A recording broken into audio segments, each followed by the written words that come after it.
अस्सलाम वालेकुम, welcome back to VUHS learning. आज की इस वीडियो में हम CS401 असम्बली लैंग्वेज का हमारा कोर्स है लैब नंबर 14 को डिस्कस करेंगे। प्रीवियस लैब्स जो हैं वो हमारे चैनल पर अपलोड है। प्लेलिस्ट का लिंक जो है वो मैं डिस्क्रिप्शन में प्रोवाइड कर दूंगी। अगर चैनल को सब्सक्राइब नहीं किया तो आई विल रिक्वेस्ट चैनल को सब्सक्राइब करके ऑल नोटिफिकेशन को ऑन कर दें। अब हम स्टार्ट करते हैं। लैब नंबर 14 है हमारी। बेसिकली आपने यहाँ पे एक आपने प्रोग्राम राइट करना है। TSR जो है आपने प्रोग्राम राइट करना है, टर्मिनेट एंड स्टे रेजिस्टेंट का आपने प्रोग्राम राइट करना है, जो कि आपके पास काउंट करेगा और डिस्प्ले करेगा ईच करैक्टर की फ्रीक्वेंसी को। ठीक है, बेसिकली आपने एक ऐसा प्रोग्राम राइट करना है जो कि यूज़र से आस्क कर पूछे इनपुट वैल्यूज़। जब वो स्ट्रिंग को एंटर करे, ठीक है, स्पेसिफिक कीज़ के थ्रू जब वो स्ट्रिंग को इनपुट करता है यूज़र, तो उसको ना एक टेबल जो है वो शो करवाएं करैक्टर का। उसके साथ ना उसकी फ्रीक्वेंसी, मतलब कितनी टाइम जो है वो हमारे पास लेटर जो है वो अपीयर हो रहा है, ये भी हमें शो करवाए। बेसिकली आपके पास हर करैक्टर की फ्रीक्वेंसी इसमें शो होगी। यूज़र से हमने स्ट्रिंग को इनपुट करवाना है। जब हम किसी स्पेसिफिक की को प्रेस करेंगे फिर उसके बाद हमें टेबल शो होगा, और टेबल जब शो होगा तो उस टेबल में ही हमारे पास करैक्टर की फ्रीक्वेंसीज़ भी हमारे पास शो होंगी। फ्रीक्वेंसी से हमारा मतलब होता है कि वो करैक्टर जो है, सर्टेन करैक्टर कितनी दफ़ा जो है वो अपेयर हुआ है।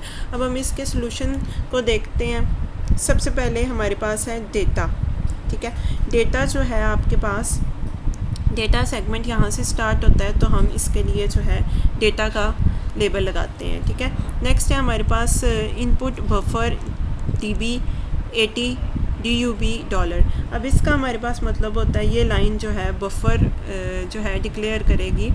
इनपुट बफ़र के नेम से हमने बफ़र को डिक्लेयर किया है। ठीक है, हमने यहाँ पे डेटा बाइट यूज़ किया है और हमने 80 करैक्टर्स जो है ये स्टोर करने के लिए जो है हम ये यूज़ करते हैं। और हम यहाँ पे डॉलर साइन भी यूज़ कर रहे हैं, जो बेसिकली हमारे पास स्ट्रिंग को टर्मिनेट करने के लिए, डॉस में स्ट्रिंग को टर्मिनेट करने के लिए हम जो है वो यूज़ करते हैं।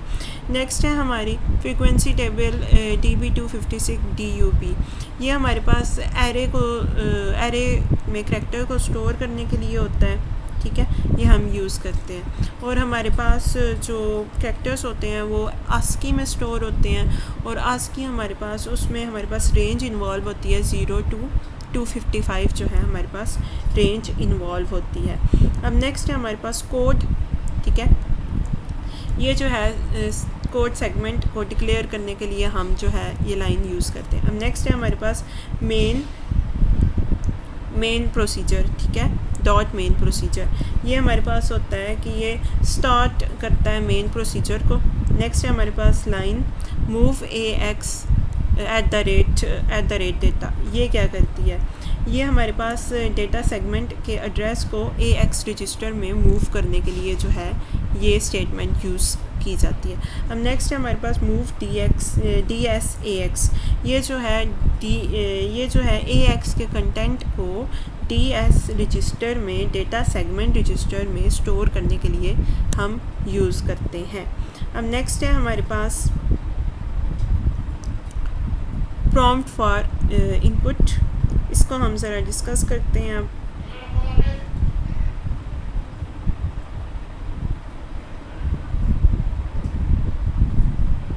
Move DX offset input buffer. ठीक है, ये हमारे पास लोड करता है ऑफसेट एड्रेस जो हमारे पास इनपुट बफर के नेम से है। ठीक है, उसको DX रजिस्टर में जो है लोड करने के लिए हम ये स्टेटमेंट यूज़ करते हैं। अब नेक्स्ट है हमारे पास मूव AH 0AH। ये हमारे पास बेसिकली सेट करता है AH जो हमारे पास हाई बिट AX है हमारे पास, उसको हमें 0AH जो है उसमें स्टोर करवाना होता है, मूव करवाना होता है, इसलिए हम ये स्टेटमेंट का यूज़ करते हैं। हम नेक्स्ट है int21H। ये तो आपको पता है इंटरप्ट को जनरेट करने के लिए, DOS इंटरप्ट को जनरेट करने के लिए हम ये इंस्ट्रक्शन यूज़ करते हैं। अब नेक्स्ट है हमारे पास display frequency table upon first character press. जब हम फर्स्ट करैक्टर को प्रेस करेंगे तो उसकी फ्रीक्वेंसी जो है टेबल शो करवाने के लिए हमारे पास कोड है, वो हमारे पास है मूव AL इनपुट बफर +2। ये जो है हमारे पास फर्स्ट करैक्टर को लेने के लिए यूज़ किया जाता है, ठीक है। बेसिकली इसमें हम थर्ड करैक्टर को लेंगे क्योंकि हमारे पास जो फर्स्ट 2 के करैक्टर होते हैं वो लेंथ को हमारे पास इनिशलाइज़ कर रहे होते हैं, AL रजिस्टर में लेंथ को इनिशलाइज़ करने के लिए वो यूज़ होते हैं। नेक्स्ट है हम काउंट फ्रीक्वेंसी, हम काउंट फ्रीक्वेंसी को यहाँ पे कॉल करते हैं। नेक्स्ट है हमारे पास टर्मिनेट एंड रेजिस्टेंट। इसके हमारे पास इंस्ट्रक्शन होती है मूव AH 31H, जो कि हमारे पास AH जो हमारे पास रजिस्टर है उसको वैल्यू जो है 31H जो है हम असाइन करते हैं, जो कि हमारे पास ये जो फंक्शन है हमारे पास बेसिकली ये डॉस का फंक्शन है और ये टर्मिनेशन के लिए हम यूज़ करते हैं। अब नेक्स्ट है हमारे पास इन 21H, ये जो है इंटरप्ट सर्विस डॉस को हम जो है इन्वोक करते हैं, TSR हमारे पास फंक्शन कॉल है हमारे पास ये बेसिकली।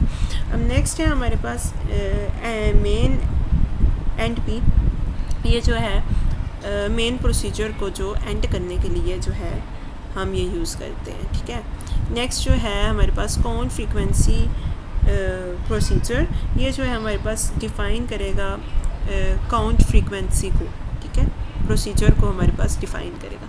अब नेक्स्ट है हमारे पास push AX BX CX and TI, ये जो है हमारे पास पुश करेगा वैल्यूज़ को AX BX CX और TI रजिस्टर को स्टैक में, और इनकी जो हमारे पास करंट स्टेट है उसको सेव करने के लिए मींस कि उसको हम स्टैक में पुश कर देते हैं तो वो सेव हो जाती हैं ये सारे रजिस्टर की वैल्यूज़।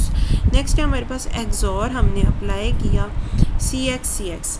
अब इसमें हमारे पास होता है कि हम यहाँ पे CX रजिस्टर को ना क्लियर करने के लिए हम ये यूज़ करते हैं एक्सॉर ऑपरेशन। सेम वैल्यूज़ के केसेस में हमारे पास आंसर जो होता है वो हमारे पास 0 आता है, जबकि डिफरेंट के केसेस में हमारे पास आंसर 1 आता है, ठीक है। तो बेसिकली जब ये 0 हो जाएगा तो सिंपल सी बात है कि ये CX रजिस्टर हमारे पास क्लियर हो जाएगा। नेक्स्ट है हमारे पास move DI offset frequency table, ये लाइन जो है अब हमारे पास ये क्या करेगी, ये ऑफसेट एड्रेस फ्रीक्वेंसी टेबल जो है उसको DI रजिस्टर में क्या करेगी, मूव कर देगी, लोड कर देगी। नेक्स्ट है हमारे पास काउंट लूप, ये मार्क करेगी हमारे पास बिगनिंग, मतलब जब हम लूप को स्टार्ट करेंगे तो उसकी बिगनिंग को शो करिए।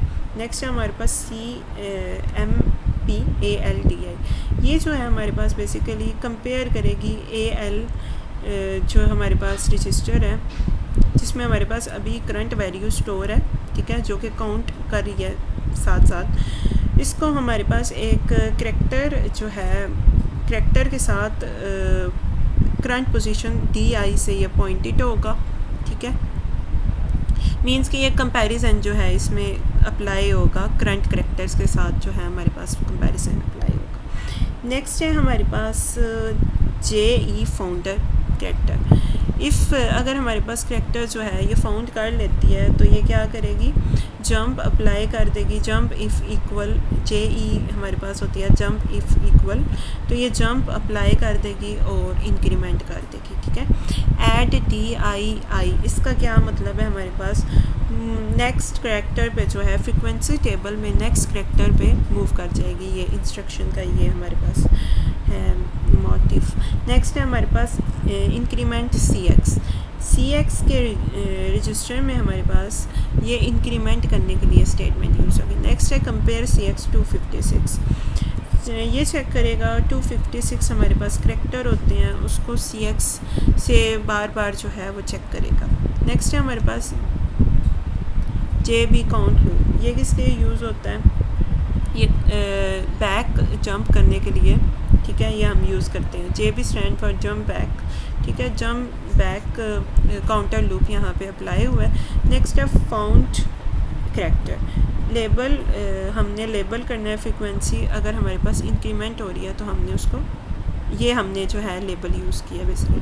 नेक्स्ट है हमारे पास इंक्रीमेंट GI प्लस 256, ठीक है, ये क्या करेगा हमारे पास, ये इंक्रीमेंट करेगा byte T I plus 256 frequency table में जो है इंक्रीमेंट करने के लिए यूज़ होता है। अब हमने स्टैक में जो थी वो वैल्यूज़ हमने पुश की थी, अब हम उनको ऑपोजिट डायरेक्शन में जो है हम पॉप कर लेंगे। ठीक है, हमने पुश बेसिकली ए एक्स हमने पहले किया था, फिर then B X, C X and D I. जब हम पॉप करेंगे तब हम ऑपोजिट अप्लाई करेंगे, पहले हम डी आई, फिर सी एक्स, फिर B X and A X. ठीक है, फिर हमने आर ई टी की कमांड लगाई, ठीक है, जो कि हमारे पास प्रोसीजर से रन होने के लिए हम यूज़ करते हैं। अब नेक्स्ट है हमारे पास काउंट, फ्रीक्वेंसी एंड पी, ये जो है हमारे पास, ठीक है, ये हमने वो प्रोसीजर को एंड करने के लिए हमने यूज़ की। फिर डॉट एंड मेन, ये हमारे पास mark the end of program, ये हमारे पास मार्क करती है एंड प्रोग्राम, मीन्स कि हमारा प्रोग्राम यहाँ पे एंड हो गया है। So that's the lab number 14। Till then guys हम नेक्स्ट लेक्चर में लैब नंबर 15 को डिस्कस करेंगे। चैनल को सब्सक्राइब नहीं किया तो आई विल अगेन रिपीट कि चैनल को सब्सक्राइब करके ऑल नोटिफिकेशन को ऑन कर दें। Thanks for watching.